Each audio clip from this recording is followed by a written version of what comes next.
Hello and welcome to a special exclusive episode of Better Offline. I'm your host, Ed Zitron.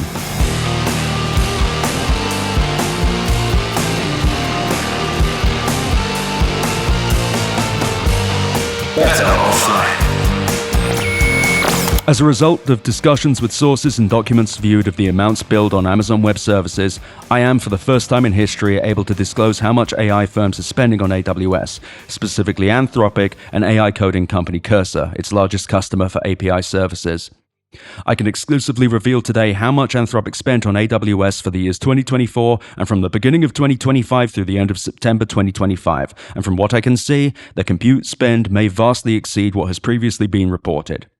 Furthermore, I can confirm that through the end of September 2025, Anthropic has spent around 100% of their revenue in 2025 on Amazon Web Services, spending $2.66 billion on compute on an estimated $2.55 billion in revenue. Go to the newsletter, I sourced the whole goddamn thing, and if I'm honest, this piece is the culmination of several months of articles about how Anthropic's business tactics have maybe turned the screws on their biggest customer. I can exclusively reveal today, as well as many other numbers in the newsletter, that Cursor's Amazon Web Services bills doubled from $6.2 million in May 2025 to $12.6 million in June 2025, and have stayed inflated since Anthropic increased the costs with the launch of priority service tiers, an aggressive rent-seeking measure. I need to be clear, I cannot 100% guarantee that's what did it. I'm going to hedge my bets very hard on that. But it certainly bloody well seems that way. It's my gut instinct, I'm not going to say it declaratively, but I'm going to show you why I believe this. And I admit I struggled with how to turn this into an episode, because the newsletter, which is on my free feed, is a series of numbers and analyses that if I just read them aloud would sound extremely dull and at times be quite hard to follow. It's not something that naturally plays well for radio. So instead of giving you the audible version, I'm going to give you the Cliff Notes and speak to a degree of vindication I feel on reading these costs. So let's start with a number, $1.225 billion. That's how much Anthropic spent on Amazon Web Services in the third quarter of 2025. They spent $829.7 million in Q2 2025 and $610 million in Q1 2025. Oh, and one other number. They spent $1.35 billion on AWS in 2024. So yeah, just in another way, talking of their 2025 numbers, Anthropic's spend on AWS doubled over the course of 3 quarters. Now, a little backstory about Anthropic that's necessary to understand this fully. Anthropic was originally invested in by both Google and Amazon. According to the New York Times, Google owns around 14% of the company, and analysts estimate Amazon owns somewhere between 15 and 18%, and both have, in not so many words, said that they're the main or primary compute partner for Anthropic. It's unclear how much Anthropic spends on Google Cloud, but SemiAnalysis believes they're a big client, and that's about as much detail as I can get from anywhere I've really looked. In any case, Anthropic is spending effectively every dollar they make on Amazon Web Services, and Amazon appears to be booking this as revenue, though I can't directly confirm that. Though I do know these numbers are cash, they're after credits. Though in the recent months, Anthropic has lowered the amount of revenue they're spending on it to 86.2% in Q3 2025, which is an improvement from Q2 2025, where they spent 106% of their revenue, and Q1, where they spent 175% of what they made on Amazon Web Services. It's quite horrifying when you say it out loud. Now, if you're thinking that because these numbers are quite close that this might suggest that Anthropic's costs are improving, think again. Anthropic's Amazon Web Services costs have a habit of massively spiking. For example, their AWS bill leapt from $383.7 million in August 2025 to $518.9 million in September 2025. That's $135 million goddamn dollars, and my hunch is it's because they have a massive problem where Claude Code users are each costing them thousands of dollars despite only paying $100 or $200 a month. There's also the nasty matter of Google Cloud. Anthropic's Amazon Web Services bill is $2.66 billion from January through the end of September, as I said, and that is pretty close to $2.55 billion in revenue. But if Anthropic's spend on Google Cloud was only 25% of what they spent on AWS, its compute costs would jump to $3.33 billion through the end of September, way more than it brings in. If it's half of what they spent on Amazon Web Services, this becomes a $3.99 billion compute bill. And if they spend the same amount, the bill becomes $5.3 billion. And again, that's just through the end of September.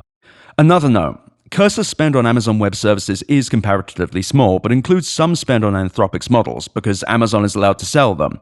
And I believe that the reason that they do this, because they do directly pay Anthropic, like they actually send money directly to them, is because Amazon offers significant discounts in some cases for running models through their service. I think it's their Bedrock service. And my source confirmed that this was the case, though I could not get granular data on what exactly Cursor's spend was on Amazon. Like, I can't say, oh, they use this model or that model. Now, Cursor spends most of their compute money directly with Anthropic, as well as every other model developer whose models they use. AWS is a small piece of the puzzle, and while small, its spending data provides evidence of how much this shit actually costs, though I also concede that some of the money Cursor spends with AWS likely goes to the non-AI part of the business, like file hosting and other tech infrastructure.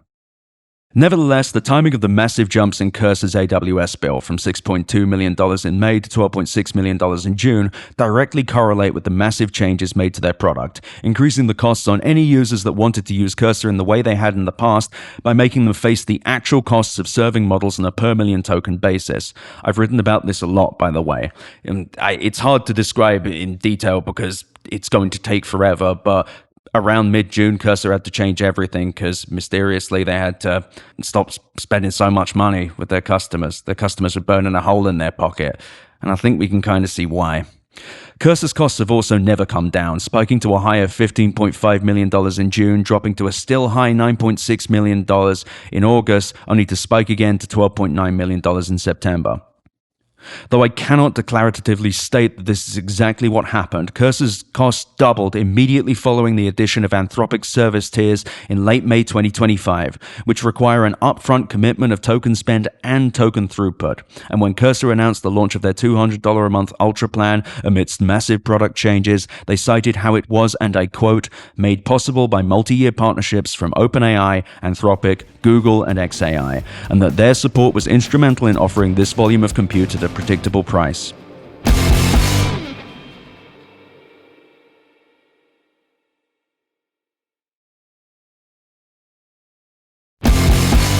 Now, really, I'm being as fair as I can. Another factor might be that the new Claude 4 models were significantly more expensive.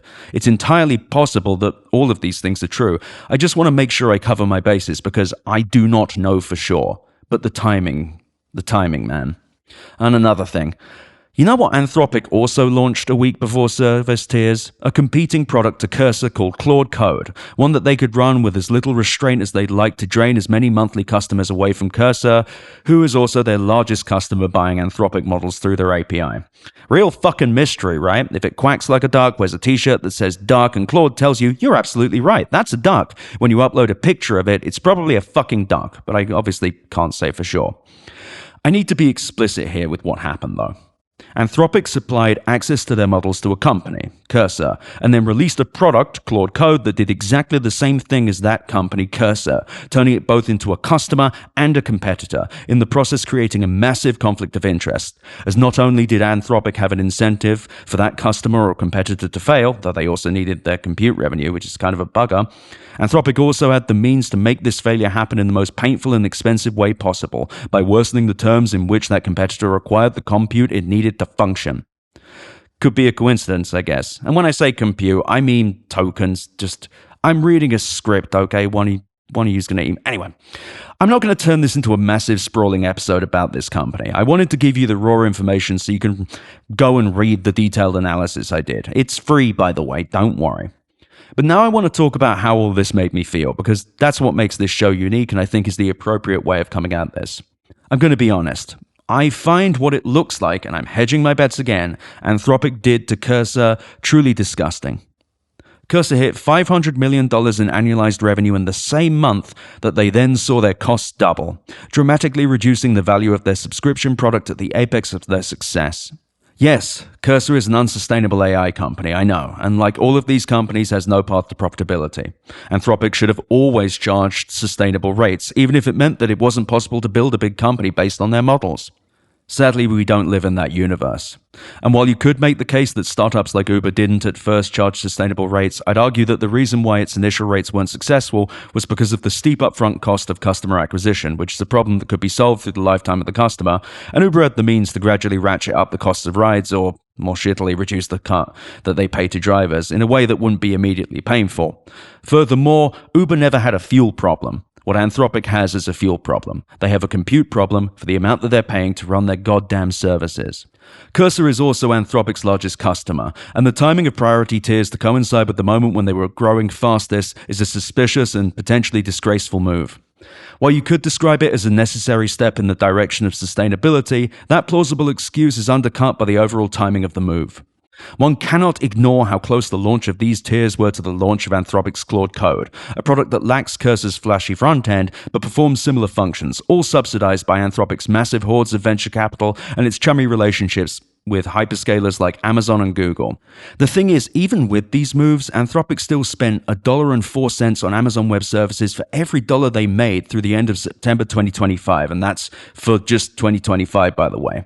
Their costs increased linearly with their revenue, and while they've improved from when they spent a remarkable 227% of their revenue on AWS in January, they still spent 88.9% of it on AWS in September. Now, if you're worried hearing how close these numbers before, like I said, means they're somehow approaching profitability, good Lord, no. I'm repeating myself, I realize, but I really need you to come away with this reality in your brain. These digital Mr. Beans very likely spend comparable sums on Google Cloud, and likely another billion or two on salaries, data, and I don't know, that $1.5 billion settlement with all the authors that they just agreed to. This company absolutely fucking sucks. I don't care if you like Claude Sonnet or Claude Opus. I don't give a fuck. Claude Opus and Claude Sonnet are not worth burning billions of dollars a year in cloud costs, fueling an environmentally destructive, plagiarism-charged pseudo company that would roll over and die within months if it didn't constantly get fed billions of dollars a year. What are you going to tell me? They're going to turn this ship around? They're going to make some sort of autonomous AI coder? You know that's bullshit. Every goddamn one of you boosters knows that total bullshit. I'm sure Sonnet 4.5 is somewhat better than Sonnet 4, but what does that actually mean? Anthropic raised $20 billion this year. Do we give them more next year? I've heard reports that they're actually targeting $20 billion in annualized revenue, so $1.67 billion a month in revenue by the end of next year. It's an absolute fucking joke, but the only thing funnier than that joke is that it will likely cost them $25 billion to make that fictional money. And where, pray tell, is that coming from? And why? Why? What is so remarkable about this company that gives them a free pass to burn $2.66 billion in AWS in fucking 9 months? I'm not talking about your cynical, oh, Amazon is booking its revenue, crony capitalism's here answer. I'm not. I'm talking about the scientific or technological reasoning for keeping Anthropic alive. And yes, I feel exactly the same way about OpenAI. What possible achievement does Anthropic have that warrants this needless, endless, sprawling financial destruction? Why are we rewarding a company with bad business practices for making a product that loses more money the more money it makes? I'll even try and see this through the eyes of an AI booster. Damn, all I'm seeing is blue and yellow. Anyway, and even from here, the only reason to keep Anthropic alive is because you see these companies as sports teams. You see Dario Amodei as the equivalent of Dan Campbell or Greg Popovich. You root for them and their causes because you think that if they win, you as a fan will be rewarded. You don't think too hard about what it is that Claude Sonnet or Claude Opus do, and you find enough ways that this is somewhat kind of useful to you, and you use those reasons to justify the proliferation of a wasteful and destructive technology. What exactly happens here? Anthropic's AWS bills are not really going down. They've normalized in an 88 to 95% range, and they're clearly going to stay there. And if your argument is, they'll go down, your argument is quite literally, nuh-uh. Go read semi-analysis for 17 hours and come up with some demented, GPU-based argument about inference max scores. Pretend like you give a shit. Come up with a real argument against mine, because I am working harder at this than you are, and if you believe otherwise, you should ask yourself why the guy who said Sam Altman's no IT loads refused cash dump in a premium newsletter got this scoop and you did not. But that actually leads me to a key question. How long do we hand Anthropic, and by extension OpenAI, billions of dollars? And for the first time in your goddamn life, it's time to ask, what if I'm right? What if these companies are incapable of becoming profitable? What if there really is no massive demand for generative AI? Do you really think Anthropic will make $1.6 billion a month sometime in 2026? Do you really think that? And even for Amazon, it's kind of shitty. Wow. Couple billion on $105 billion of capex? I might have even said this later in the script, but just thinking about it, makes me feel a little crazy. And look, I get there's a middle ground here, where people say that there's some sort of use case that sort of works for AI, where you hit it hard enough or write good enough prompts or whatever, that you like it for search, that you brainstorm with it, that helped you pick out a hat, that you used it to solve some sort of problem once. And I just want to ask you, how much are those anecdotes really worth to you? How impressed with these things are you? Would you pay double, triple, quadruple? Would you pay on a metered basis where those little flights of fancy cost you a few cents, then 10 cents, then $1? Because that's how much it costs to provide these services, and at some point you're going to be made to pay for it one way or another.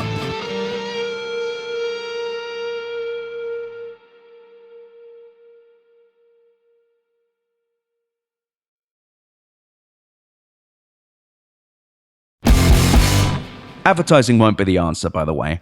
The literal only company to try advertising in large language models is an AI search engine company called Perplexity. And they just paused accepting new advertisers too, and I quote Adweek, rethink how ads fit into its AI search experience. They made $20,000 in 2024 in advertising revenue. Are we supposed to be impressed that Perplexity made enough revenue to buy a second-hand Toyota Corolla? There are people making more money than that slinging fucking Herbalife. And this is literally the exact company that should have succeeded based on any kind of ads will fix everything argument. And they couldn't even buy courtside tickets to the NBA playoffs. The costs are increasing linearly with revenue, and I fucking proved it. I am open to any compelling arguments that can explain how this ever changes, and my god, if you say tranium, I will absolutely lose my shit. Chips aren't fixing this. And by the way, if your answer is that Anthropic will make some sort of theoretical, ultra-powerful large language model or invent AGI, you are a goddamn mark. You are being conned. Look, join me. I'm serious. There's no harm in being wrong. I've been wrong tons of times in my life. Being wrong and admitting you're wrong is an act of bravery. Shit, I actually kind of get it. This stuff feels, if you let it, like it's doing something for you, even though interacting with it is actually draining you, because you're constantly having to find ways to make it do what you want it to do, to the point that when it actually does something for the first time, it almost feels magical. You feel very powerful, despite the fact that you have been put to work to make automation work. That's not how automation is meant to work. And sure, there are software engineers out there who have, like any good software engineer, found a way to take the useful parts of LLMs and use them to quote Carl Brown of the Internet of Bugs, make the easy things easier. Then there are the ones that are spending more time than they would building software, prompting LLMs and rewriting Claude.md files and thinking that because things sort of worked after they hit enter that they're privy to a great becoming. And there are the victims, of course, of vibe coding startups. Companies that sell the outright lie that somebody who cannot read or write software can write secure, effective, and functional software. Look, I'm serious. Join me. If you're an AI booster, I don't care. Everybody is welcome in reality. I don't care who you are. I don't care if I've called you a booster and given you a verbal swirly 100 times. Now is the time to accept that this software is too expensive, too destructive, and too wasteful to continue backing it. I'm not even saying you have to say fuck AI or shun ChatGPT like you're an Amish teenager that looked at porno. But it's time to be loud and direct that these products are not worth the egregious and perpetual annihilation of billions of dollars every fucking year.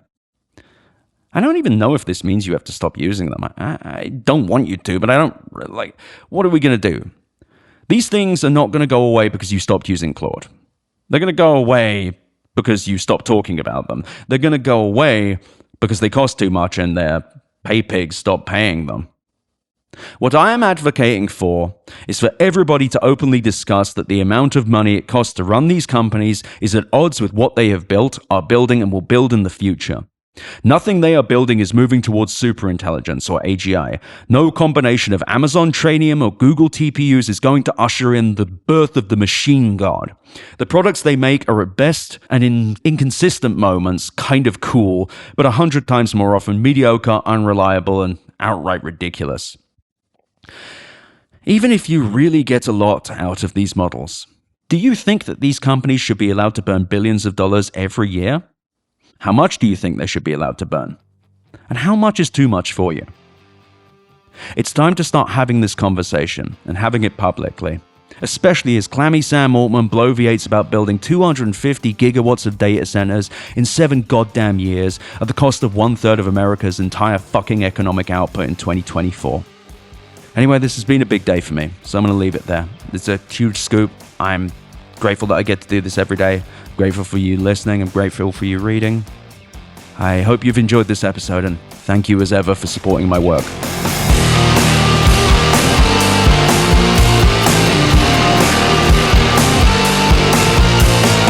Thank you for listening to Better Offline. The editor and composer of the Better Offline theme song is Matt Osowski. You can check out more of his music and audio projects at matosowski.com. MATTOSOWSKI.com. You can email me at easy@betteroffline.com or visit betteroffline.com to find more podcast links and, of course, my newsletter.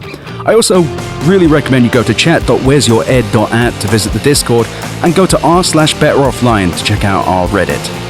Thank you so much for listening.